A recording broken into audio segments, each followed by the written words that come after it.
This is the Reinforce Your Gym podcast with your host, Dustin Vogel. This show is about arming gym owners with the tools, strategies, and lessons they need to take their business to the next level. That way, they can make a greater impact in their community. Now, let's get to work and reinforce your gym. Welcome, everybody, to another episode of the Reinforce Your Gym podcast. I got a special guest that I'm excited to reveal to you guys and pick his brain and help you to either exit your gym one day or acquire. And that's what we're going to get into, is all things acquisitions. So my special guest, he's got a cool name, in my opinion. Sounds like a pro wrestler. Sterling Birdsong, the founder of Lendstra and SBA and acquisitions expert. Welcome, Sterling, to the show.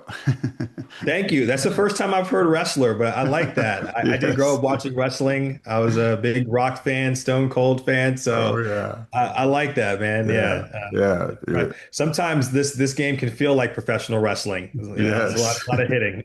Yes. Yep. Taking hits, getting slammed, and you got to get back up. So excited to work with you. And again, I want to pick your brain on all things SBA and acquisitions to help gym owners navigate this space, because it's definitely become more and more popular. And I think there's a lot of misinformation. There's a lot of over promising. And so I know you're a guy that likes to shoot straight and call it how it is. So that's what I want to kind of, pick your brain. So before we do, I want to just dive into your own story. Like, how did you get where you are today? I think it's good, background to kind of go through a summary of that. Sure. I'll let you kind of take it from there. Yeah, so I got into banking back in 2012. I started off with a brief internship. I was a place called the Bank of Tampa.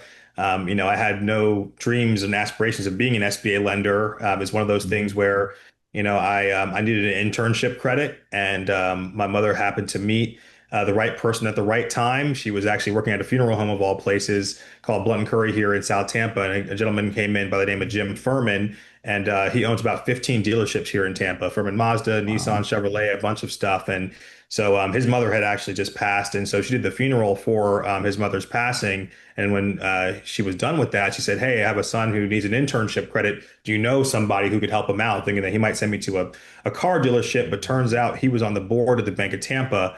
And so, in those small community banks, when a board member says, "Give a kid a chance," you give a kid a chance. And so that was the start of my banking career. And so I was there as an intern, learned how to underwrite during that time, then became an underwriter full time. That was in 2013.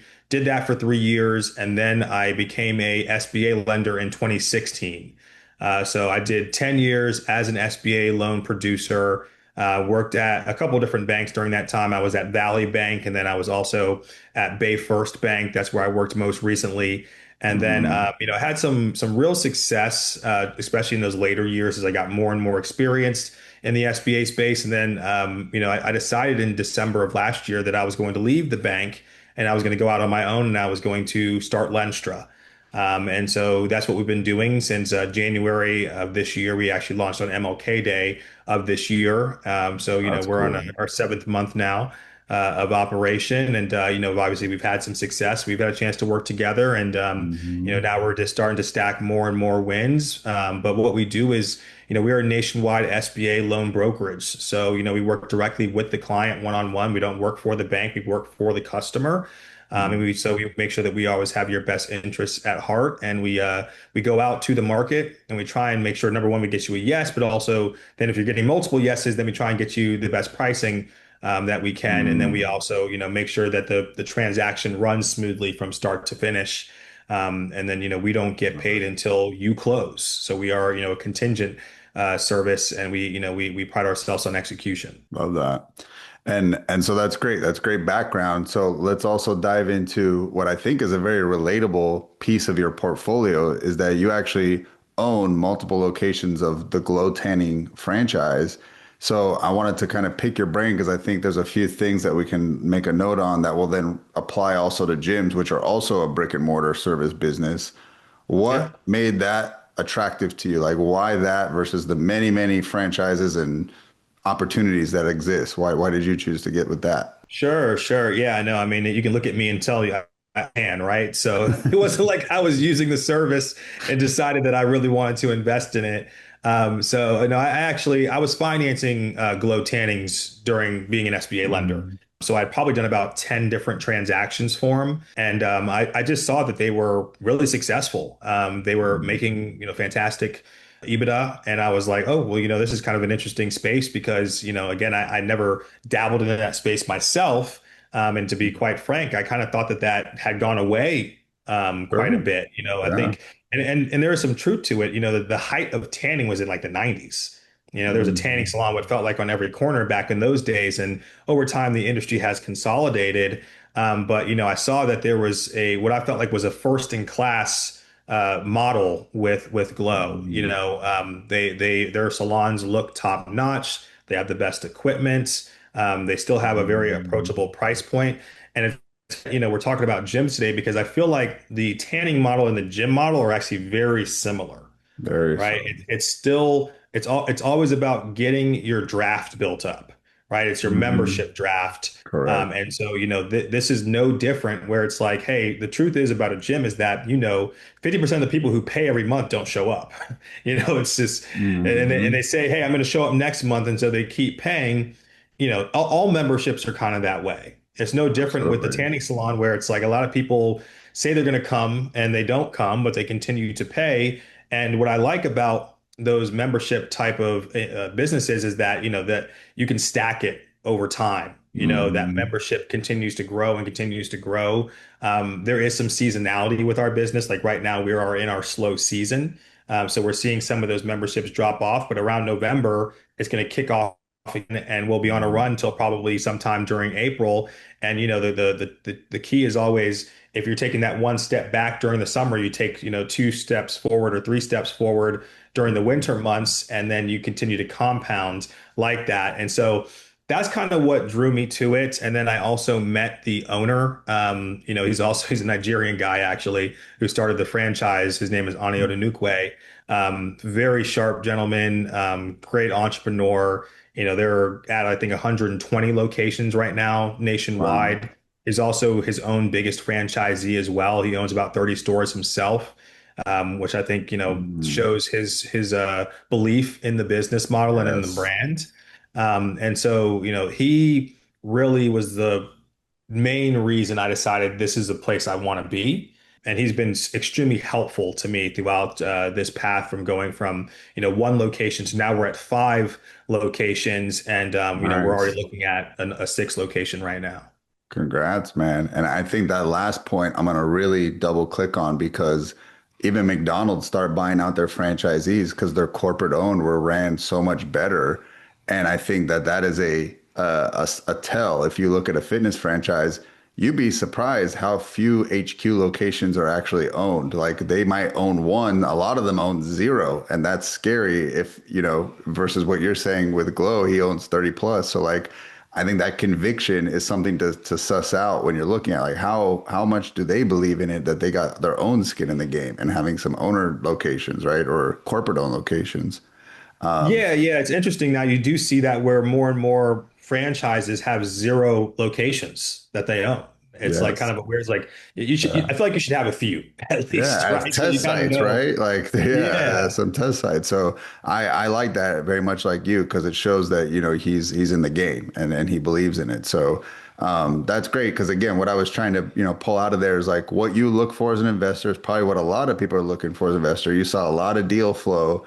And if this one stuck out, and I think, it's a good reminder. You don't have to love the business that you're in. You got to just love the business, like the business side of things and love, that, hey, this is like a little sleeper thing that I didn't think was going to be that great. And wow, they're really crushing it. I'm going to get in that. Because, a lot of people, and especially this exists in fitness, hey, get into the fitness business because you love working out, because you love helping people. And then you get in and you're like, wow, now I don't like going to the gym. Now I resent fitness. Like this is like my yeah. passion has become a burden. And so like I think it's okay, like the way you're doing it. Like, hey, I don't need to go to the tanning salons, right? Like I just love the business side of it. And that's, a good thing for people to hear. Now, that's all the pluses. What would be, I know you probably didn't see these in Glow, but when you're looking at deals, what are red flags that you as an investor, you're like, that's it. There's no way I would ever buy this deal. Or you warn someone that you're kind of consulting and you're like, hey, these are some red flags. I know there's probably a million, but what are some common ones maybe that can apply to gyms so that can get their wheels turning on like, hey, I need to fix this if I ever want to sell my business. Well, if we're talking about gyms in particular, I think that, the silent killer for a lot of gyms is the CapEx, where it's like, Mm, especially if you're going to be coming in and buying an existing facility, it's like, what condition is the equipment in? Because, it's a very competitive space with gyms. yes. You're not just competing with the big boxes like your Crunches and, things of that nature. You're even competing with YouTube nowadays because people will work out in their living True. room. And Or you're apps. competing Yeah. with Peloton. You're competing across multiple different facets. And so, it's like you have to be good in the gym space Yes. now to make yourself stand out, or you got to have some type of a niche. So, if you're walking into a gym and that gym has all this old dilapidated equipment, you as the owner, it's your job to be able to replace that. And equipment's expensive, man. Oh, It's yeah. you can finance it over time, but it either way, it's going to eat into your profit margin over Yes. time if you're continuously having to replace stuff. So that's kind of the first place that I would be looking if I'm going to be the person who's making an acquisition when it comes to a gym. The other part of really any business is how many employees does it take to operate it? How Mhm. difficult is it to open up for business on any given day? Is your gym dependent on the yoga teacher showing up every day? Are you doing a bunch of different fitness classes and things of that nature? Or is it just, one front desk person plus one person cleaning? What does it actually look like for you in terms of manpower to be able to operate on a daily basis? Because what you'll find is the less you have to rely on people, usually the happier you are in life. Yes. It's like, and As a that's like, business owner, absolutely. yeah, yeah, and you take that from me because I previously owned a two maids and a mop franchise, Ah, and it did okay. not go so well. Yeah. It was a real learning experience for me, and that's a situation where I am 100% dependent on people showing up for work and then Mm, going out and doing a stellar job on behalf of my company. And sometimes people don't have good days. yes. Sometimes people don't show up at all. Yeah. And then you're having to tell people, oh, you know what, we're gonna have to cancel today, or we're gonna have to push you back, or this is going on. And that's another thing Mm, to just be cognizant of. If you're going to be getting into just business ownership in general, is what does staffing truly look like? yes. Yes. I have these conversations, especially with the guys who are white collar guys who want to go into blue collar spaces, because you see a lot of people now who want to do HVAC, Mm, plumbing, electrical. That's super sexy now, even though those are historically non-sexy businesses. Everyone's seen that private equity has big checks waiting on those guys if they build it right, but it's mm, incredibly hard to build it right. If you're yes. not from that world and you're telling a scruffy guy who's been doing electrical work for 30 years that now he's going to have to use an iPad on every job and upload everything to the cloud, and you've never worked in Mm, his space and you're some 26-year-old kid with an MBA behind him and nothing else, there's real world conversations that becomes extremely difficult to have, yes. right? And it's like, how are these people actually even going to respect you? Right? Is that these are the real world things that you have to think about whenever you are going to be Mm, opening a business or going to be acquiring and operating a business. yeah. And I've seen that in fitness where the client wants to buy the gym. They don't know the first thing about kinesiology, nutrition, all the kind of science in our world. And now they're going to boss the trainers and coaches around and tell them how to, run sessions. And Right. so I feel like, that could apply to any industry. So, what about owner dependency? Is that something that, would red flag you, or do you feel like, hey, maybe they did it Yeah. wrong and I'm going to do it better and make it less owner dependent? Or do you feel like that's a sign that you would stay away from that as an investment? I mean, listen, everyone will tell you like that the dream is this passive income thing, right? Where it's like, Yeah. hey, I would love to, go into a business where the owner worked like 3 hours a week and everything just kind of ran smoothly. And usually those will trade for a higher multiple based on that belief, right? But like, Yes. I'm here to tell you, first of all, as a operator, like there is no such thing as passive. Yeah. Like there's no such thing in small business. If you want to be passive, go invest in an exchange traded fund. Go Yes. put your money in the market and just let it sit there for 20 years and you'll do just fine. But if you want to get into this small business space and actually acquire something, like there's no such thing as passive. With that being said, yeah, there has to be some type of a balance there. If there is a extreme dependency on an owner, then you have to realize you're buying yourself a job, right? Because Mm, you are going to become the owner. And so all of his tasks have now become your tasks. And the goal is that you don't want to buy yourself a job ultimately. It's very hard to grow a job. It's much easier to grow a business. And if you are doing the nitty gritty every single day just to keep your head above water, you're just treading water to kind of keep your head afloat, then mm. it's gonna be very difficult for you to grow and scale over time. So yeah, owner dependency is definitely a huge thing to look at. Yeah, and I think what a lot of people sleep on is maybe they do work 5 or 10 hours, but the decades of experience and knowledge they accumulated to get them to Yep. that point. It reminds me of that story of the newspaper machines busted. No one knows how to fix it. Hey, call that old mechanic who used to work here 40 years. He walks in, he builds he gets it running. He bills them $10,000. The owner's like, this is crazy. $10,000. You were here. You did 5 minutes of work. I want it itemized. Give me an itemized invoice. So it says, $1 turning the screw, $9,999, knowing which screw to turn and how much to screw it. And so, how much Right. to Yeah, turn it. exactly. And so, like, Yeah. he was Yeah. basically saying, you're paying for my experience and knowledge. So, like, you saying, I'm going to buy this business, he only works 5 years. Well, if he's been doing it 40 years, there's no way you're going to do 5 hours of work and match that. Like, 100%. Yeah, so, it's experience, it's knowledge, it's respect amongst the people who work in the yes. business. It's all of Yeah. those things, right? And Yep. you can't fake that, and it doesn't come overnight. So there's a lot of people who are just like coming online to this world of acquisition and learning about the SBA and the products they offer. Could you just give like a brief overview of the 7A loan and what it is? And then Yeah.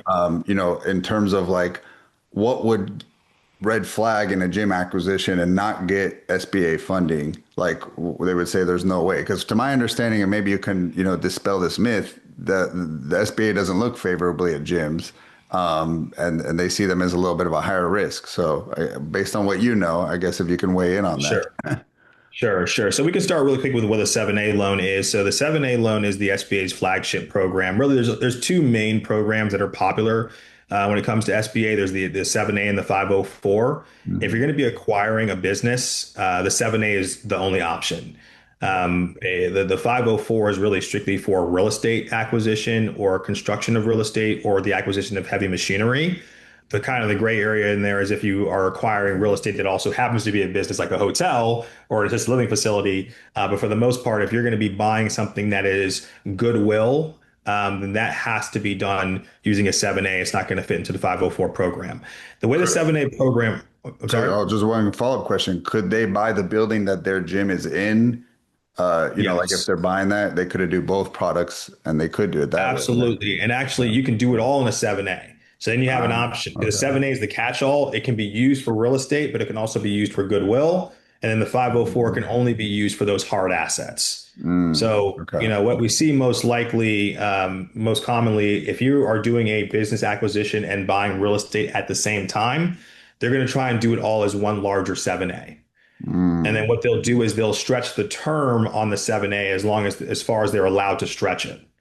got it. Okay. Because basically, if you are, let's say that you're acquiring a business and real estate at the same time, if it's $1 million for both of them combined, but 600,000 is going towards the real estate and 400,000 is going towards the business, because more money is going towards real estate than is towards the goodwill in the business, you can do 25-year term on that money. Nice. Okay. Nice. That's Now, if great. you inverse that and there's more money going towards the business than there is towards the real estate, you have to do what you call a blended maturity. And so you're Mm, basically allocating the two weights against each other, one with a 25-year weight and one with a 10-year weight, right? And then you're going to see kind of where it goes. It may be 14 years, it may be 16 years, it just kind of mm. depends what that blend actually comes out to. Okay. I But didn't yeah, know that. Yeah, yeah. And so with the 7A, again, 7A can be used for pretty much anything that you would think a business would need money for. And the way that it really works is that the SBA is a partial guarantor on the loan. So basically, the SBA Mm, is saying we're going to come in and be essentially a co-signer on the loan with you, but only at a limited guarantee percentage. So we're only going to mm, guarantee 75% of the outstanding principal balance on this note. And don't get confused for those of you listening, you are still the guarantor. Okay. yes. So in the event of a default, the bank is going to come after you long before they go to the Yeah. SBA and ask them to honor their guarantee. In fact, what the SBA's guarantee really is it's a makeup of the deficiency of what's left after they come after you and liquidate all assets. Mm, Okay, so it's just a fail safe after hopefully you're able to honor your guarantee. But essentially, that's what it is. And that's why the banks are more comfortable doing things like business acquisitions because they know that they have a guarantee from the federal government. And that's a great guarantor to have, yes. right? He can print money and he can tax me and you, right? Uncle Sam is strong. So, um, that's why they're comfortable doing riskier transactions. And also, it is lucrative for the bank as well. We don't need to get Sure. too deep into that, but basically they are able to tell that to take that secondary or to take that guaranteed portion and sell it on the secondary market and generate an Mm, income for the bank as well. So it's not just out of the goodness of their heart. No surprise yes. there, right? Gym owners, I don't want you to have the reputation in town as the gym that doesn't call people back. All right. We know it's critical when someone's finally made a decision to get healthy and fit that we get to them as quickly as possible. This can be solved by plugging in our remote sales reps. Okay. It's not AI. It's not a bot. It's a real human that's working on your leads, the new ones that come in from your ads and the old leads in your database. And they're there to qualify the leads, to ask them discovery questions and to make sure they're a good fit. And then their job is to move them forward in your sales process so that you get more members month over month. All right. If you want to learn about our remote sales reps, go ahead and go to gymreinforcements.com, book a call, and we'll tell you more about it. See you then. And then red flags, what would not get approved by the SBA? What would they see? And I know it might differ based on the bank's appetite, but what are some ones that you're like, this is a no-fly zone? They saw this, you're not SBA bankable. Yeah, so when it comes to gyms, there's not really too many of them that are not eligible. The famous one that wasn't eligible was Curves. That was a franchise that was Interesting. super popular probably 15, 20 years ago now, but it Yeah. was essentially as a women's only fitness studio. And Mm, that was not eligible because it did not allow men. So if interesting. you are Okay. basically saying a certain segment of the population is not able to be a patron of your business, then that is not going to be eligible for SBA. Outside of that, there's really no popular gym brand that I'm aware of that's not at least eligible to receive SBA financing. However, with that being said, you are correct, Dustin, when you said earlier that a lot of banks don't really view gyms that favorably. They are, viewed as a higher risk industry for Yes. sure. And that's just purely down to the numbers. It's not that anybody particularly hates gyms. It's just that gyms have a higher default rate than a lot of other industries do. Yeah. And so, banks have to be careful because banking is a low margin business. So they have to make sure that when they're making their loans, that they have a really strong confidence that they're going to be able to get repaid. And so what they might do on a gym deal is they might say, hey, you know what? We'll do 10% down usually, but for you, we might want 15 or we might want 20. Yes. Okay. Or we might want the seller to hold a slightly larger seller note as part of the Mm, transaction just to make sure that we're super comfortable. Or if you're doing some type of a gym franchise, that might really dig deeper into that FDD and see if they have mhm. a Fran Fund score that will state, hey, this place, this franchise has a lot of success and a track record of not having closures, and they have over 50 units that are currently in operation. So they're probably going to do some more due diligence on the franchisor side of things if you are going to be doing a gym. Yeah. Because I know many fitness franchises got pummeled. I call it the third timeline. We all know AD and BC. Well, I say AC, which is after COVID. And so like they got destroyed and their FDDs looked horrible. But the SBA, from my knowledge, gave them a pass, saying that was like almost an act of God, crazy kind of moment. So we know that those years won't look good. But to your point, like gyms can be losing money, majority are losing money, breaking even, or slightly profitable, like 10 or 15% margins. And only like the really well operated ones are going to be in the 30%. So like, I'm sure like really tight margins might spook them, or you're going to have to bring in a huge down.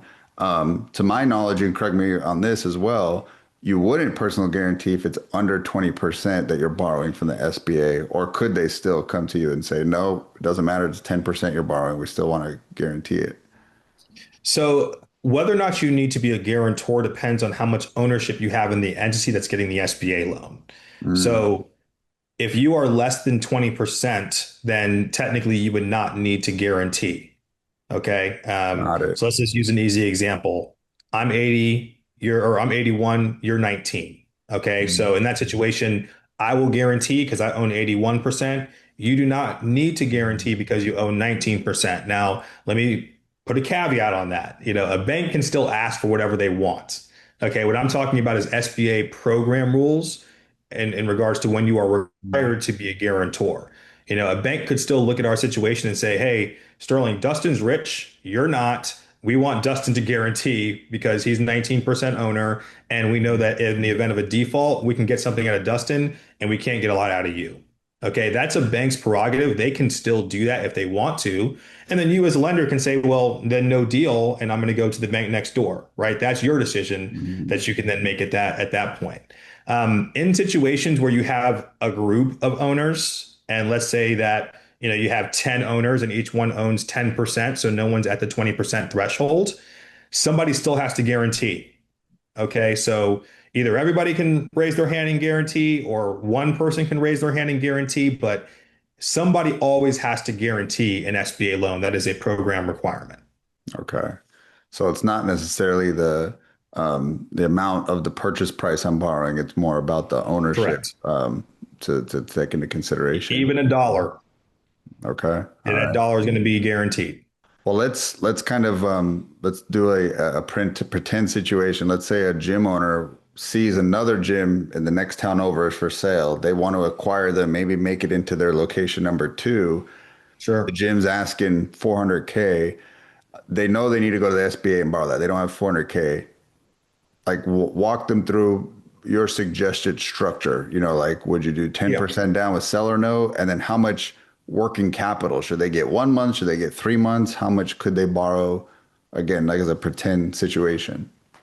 So this is one of the best things about SBA, and that's that if you are already a business owner and you want to expand in the same industry that you already own the business in, you can do an expansion instead of an acquisition. And so what that Mm, means is that you can actually do 100% financing as opposed to doing 90% financing. Because remember, when you're very doing a pure interesting. acquisition, there's always a requirement for a 10% equity injection. Okay. And that can come maybe partially from a seller note, but there's going to be an equity injection of at least 10%. That is waived when it's a expansion. Okay, so you could Mm, actually go and buy that for $400,000 and put zero money down and borrow working capital on top of that for the operations as well. nice. And how much working capital you need, I agree. I'd probably tie that back to what your operating expenses are. 6 months would be great. Somewhere between 3 and 6, I think, is probably a fair place to be. One thing I will caution people on is if you're doing 100% financing already, some banks are going to push back on lending that working capital Mm, because they feel like you are already not having to come out of pocket with a down payment. So you should have working capital that will allow you to be able to operate. Okay. And that's a case by case basis thing. Not every sure. bank is going to feel that way, but if you run into that, don't be surprised. Okay. But yeah, I would say if you can get somewhere between 3 and 6 months of operating expenses, or even if you get a nice, if you're borrowing 400, you're getting 50K, you're getting 100K, somewhere around there, just something so you at least have cushion. It's always better to be overfunded versus underfunded. True. Okay. True. A bank Okay. and a bank should agree with you on this as well. It's better for them to lend you a little too much than to not lend you enough. And then you bottom out and you run out of cash in your cash flow cycle. And that's a heart attack for your business. And then Yes. you're scrambling, and that's how you end up with MCA debt. Yeah. That's really what happens in the real world. So So yeah, I would say that's one of the coolest things about SBA is the ability to, once you get your foot in the game, then at that point you can start to stack up different businesses in the same industry as yours without having to put more money down. Yeah, that's a really cool tip, and I'm glad that you shared that so that, gym owners can think about that because startups are hard, and to, go from zero revenue to breaking even to then profitable, that is a slog. So one of my favorite things to tell people is to grow through acquisition. Hey, if this guy's got a 100%. profitable gym and it's similar to a model that you feel comfortable with, because the two popular models, like you said, is big box, scan card, workout on your own, or coaching studios, F45s, Orange Theories. Those are like the predominant ones. If it's a model that you're familiar with and you feel confident in, and it fits into your vision, go buy somebody instead of doing the startup. And it's interesting. People would be really comfortable to go and borrow and build it from scratch versus plugging into something already profitable. To me, that's a much lower risk way to grow your business and, your personal income as well.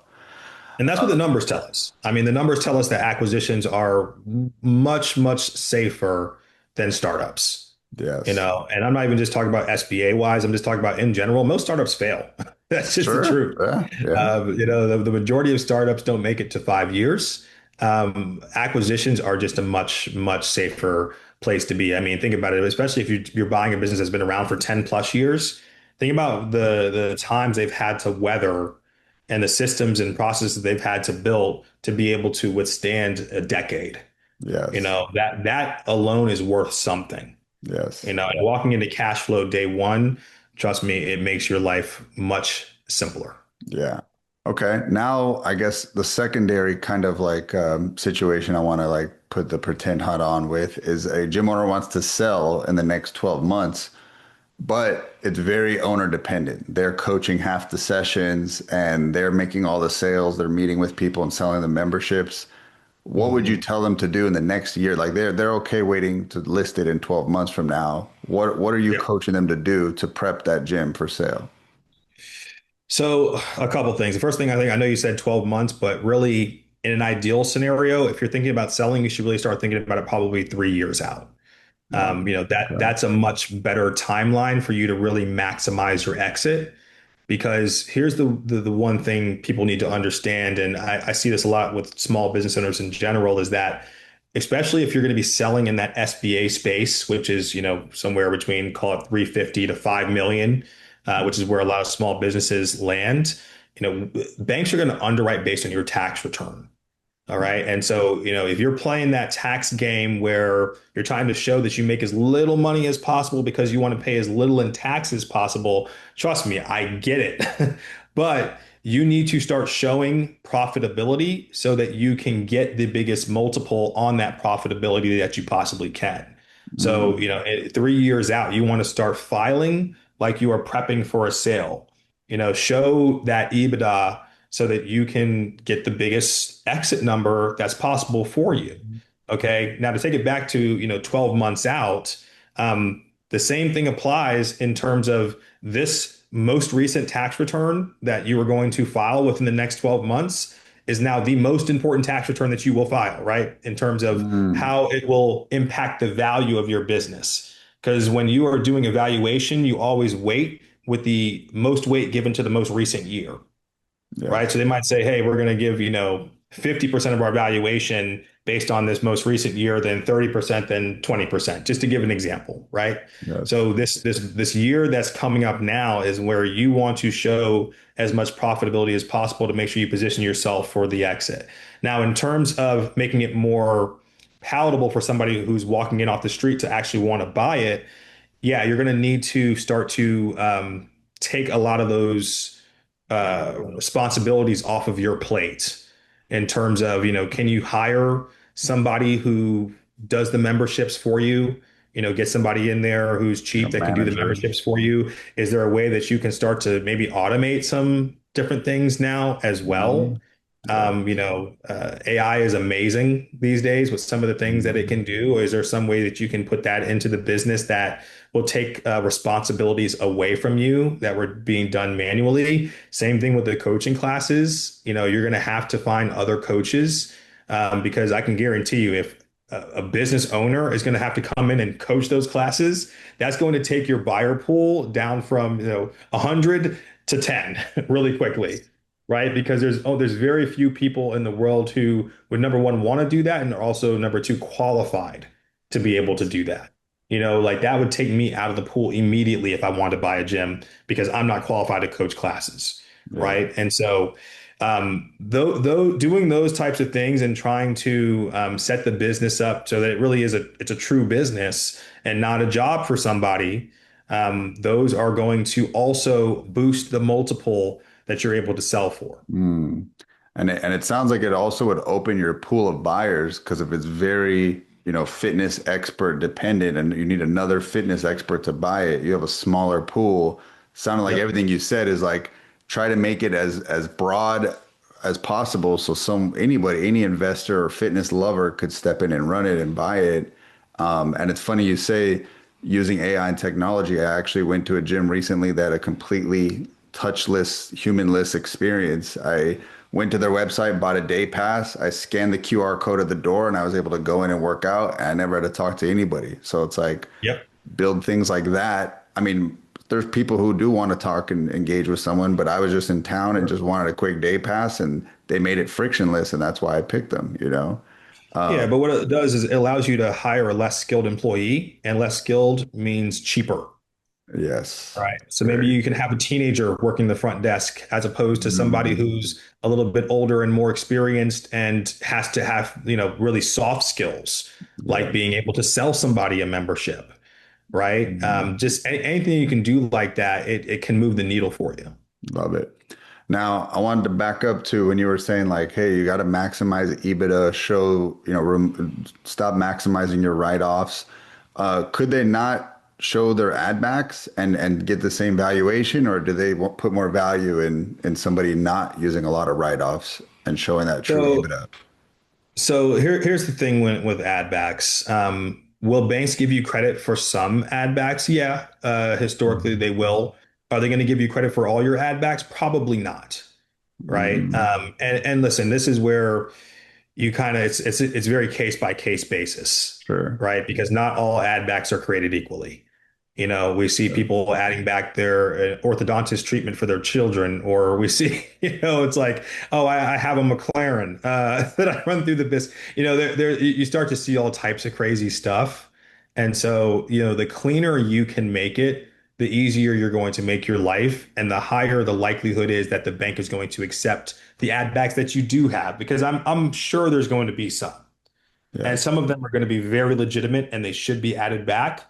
But what you take all the noise out, because what is going to happen is if you walk in and the only thing that's making your deal cash flow is if we add everything back, that is a red flag. That's going to turn a lender off for sure. Okay. And it's funny. I saw one where someone was trying to add back marketing, and they were like, I hired this agency to try it out and it didn't go well. You wouldn't have done that if you owned it. So I'm adding that back. It's like, that's not an add back. You can't But do yeah, that. the one I see the most is like, discretionary bonuses and things like that, where it's like, okay, but like if I don't bonus the guys and they've been used to getting bonuses for the 10 years you've owned the business, they're going to flip out. Like, Yes. Yeah. it's we like, cannot add no, I that have to back. keep this going. You set a precedent, Yes. All right. And then in your world, what do you see a small business, let's call it, under $1 million in EBITDA, selling for? Like, what's realistic? Because like, for example, I was talking to a non-gym as a landscaping business. He's doing 100,000 a year in profit. And I said, are you looking to sell your business? He said, yes, if you're able to offer me $1 million, legit price. He wasn't trying to be a smart ass. He's like, I would take it. And I was like, that's a 10x multiple, sir. Like, I'll pass on that. I'm sure you would take a 10x multiple for sure. But yeah, what's realistic expectations? Because some people have absurd prices in their mind. What could you say is normal? Yeah. What's normal right now is somewhere usually between like a 3 and a 4. And it is industry dependent as well. Yes. Certain industries will get a higher multiple. Yes. And the thing is also as your EBITDA grows, then your multiple will grow as well. Yes. But when you're talking about especially like these smaller businesses that you're buying for under $1 million, like I personally probably would not buy a business for under $1 million that's above like a three. Yeah. You Yeah. know, That's a cap. yeah, that's about where I'd be comfortable. Yeah. And example is I know a Club Pilates owner who had three locations, so lots of infrastructure, management, very, owner removed. Each location was doing about 300,000 in profit, and so they sold for 1.5. And so and that was per location, and so they got a really good multiple because they got lots of not only the manager of the location, they have a district manager. So by the time it gets to the owner, I had to get through three layers of management, healthy profit, very well-known brand, and multiple locations. So like three versus even one, it's not going to sell as well, right? Like, so having infrastructure. So that's why, again, I make the case of, hey, gym owners, if you really want to maximize the potential of what you exit for one day, you got to go multi-location. I don't know a brick and mortar that does a one-off sale. One of your glow tannings versus a portfolio of 5 or 10, it's going to be ridiculously different multiple. Oh yeah.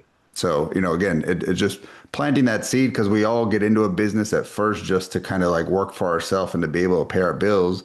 But then it's like, man, life is expensive. I really need to think about wealth. I need to generate more. And in brick and mortar, the name of the game is you just got to get to multiple location. That's when you really unlock new levels of not only personal income when you own it, but then the exit and enterprise value when you get to that age that you're ready to pass it off. Is there anything else that you would say for someone to maximize enterprise value? We obviously talked about, minimizing the tax write-offs 3 years prior, trying to get it not to be owner dependent, setting up automations. Anything else that, would be a final pearl of wisdom or lesson that you've seen help increase enterprise value? Just increasing the EBITDA. So I Yeah, mean, that's the for biggest those people one. who, yeah, because that's the other thing that brings that multiple up, right? The people you hear about getting a lot of these Yes. crazy multiples, it's typically they're usually selling to some type of an institution, right? Maybe it's a family office or maybe it's a, private equity firm. But the news Yes. is for people out there is that they're not usually interested until you're somewhere between $2 and $3 million in EBITDA. Let's Mhm. call it three. Once you start to get over $3 million in EBITDA, then you can actually start to look at selling to somebody that's not an individual, and they will pay more for it. Yes. Sterling might be only able to pay you a 4x, but Sterling's private equity firm might be able to pay you an eight. It's just Yes. it's just different. Once you start to get to a certain threshold. And so, I mean, that's the other thing, like you said, is scale. Scale truly does matter. And trust me, that's what I'm going through right now myself, where, I'm Yes. at 5 locations now. Obviously, we're a lot more valuable now at five than we were at one. Hmm. And we'll hopefully be more valuable as we get to 10, Yes. right? And then you start at that point, you start to think, okay, well, then you have a true infrastructure built, like you said, where you have area managers and you have like I have personally a partner who actually operates the entire franchise for me. So I'm 81% owner, she's 19% owner. That is her full-time job. It is all she does. And so, she's basically running it like the CEO, and then we just build structure under her, for the different salons. So each one has a Yes. manager. They may have an assistant manager. Under that, they have seniors that kind of lead the team as well, right? So the more you can build that structure, the Yeah. more it's worth, right? Because if I'm selling right now to another Sterling, I don't have to do that much, is the truth. I mean, Yes. financially, I have to be aware of what's going on. I have to manage Absolutely. cash flow. I have to look at payroll. I have to do all the things that a business owner should have to do, but I don't have to hire girls. I don't have to fire girls. I don't have to sell memberships. I don't have to clean the salons. I don't have to do any of that stuff, Yes. right? And all that stuff, makes it more and more valuable. And the other thing that learned as I scaled my gyms when I had 6 locations was I created a career ladder that didn't exist when I had one. When I had one, the coaches are like, I want to earn more. And I'm like, there's head coach and then there's me, owner. I'm like, I don't know what I could do for you. But when I had 5 or 6 and I needed people driving to multiple locations and, coaching other people on how to be a GM or how to be a manager, or I mean, a coach, and like, or they could fill in if someone was out sick. Like now I create a career ladder so my team has more opportunity, which gets you better talent, and it just becomes this flywheel. So yeah, I think, again, you hit it. Most gym owners, they're finding themselves in one or three categories. They're in the nail it, the scale it, or the sell it. Nail it is dial it in, make it better, get your systems, really get the model ready for scale. Then scale it is like go bigger, get more. And then sell it, it could be you're just at that age where you're just like, I don't got any more gas in the tank. I just need to get out of this thing. Yeah. So And just to give you an idea of, how much scares, it's actually really pertinent to people on this podcast because I ran into a guy. I was at the Sweet and the Lightning game. This was probably about a year ago, but I ran into a guy who owns 70 Crunch Fitnesses. wow, So yeah, it's him and a couple of other partners as well. I think there's three of them, three guys, but they own 70 Crunch Fitnesses and their valuation was around $1 million. So that's there you what scale go. can do for you. Yes, yes. All right. Well, Sterling, we're going to wrap it up there. I want to, again, have you mention what you do and how you can help them, whether they're, looking to acquire the real estate, if they want to go with that product, or they want to acquire gyms in their area, or they might want to acquire another business in another industry. How can they get in touch with you and, get a hold of you and use your services? Yeah, so you can visit us at lendstra.com. I believe it's actually right here in the video, but it's lendstra.com. You can go on there, you can book a call with us, or you can actually apply directly as well through the website, and then someone will reach out to you and we'll get your process started from there. You can also look at me on social media, follow me. I'm Sterling.SBA on just about every social channel you could think of. So, YouTube, TikTok, Instagram. It's Sterling.SBA on all of those channels. And I drop a video every single day that is giving you some type of applicable SBA knowledge. Love it. And yeah, I'll back that up. I'll say, hey guys, check out Sterling's Instagram. He puts out really good content to help you learn more about how he thinks about things from, his mindset, but also it'll help you in your business as well. And I used the Lendstra for one of my recent acquisitions, and I was very happy with the experience. So I would tell you guys, go to them. Don't even bother searching around. They're the number one, and it's cool because just like we mentioned earlier, he's in the game with us. He's acquiring, so he's not just from the sidelines. So thank you, Sterling. This was awesome. Thanks for all the knowledge and value you gave, and looking forward to work with you more in the future, my friend. Absolutely. Thanks for having me, Dustin. Hey, gym owners, let's face it, you probably don't love digital marketing. You probably don't want to go into Facebook and load the ad up and think of ad copy and creatives and optimize it daily. Well, hand that over to me and my team because we're geeks about marketing and we want to flood your gym with new members so you can change their life. Let us do what we do best. All right, go to gymreinforcements.com, book a call. Don't bring the credit card. It's not a hard pitch. It's just a conversation to see if we're a good fit. Talk soon.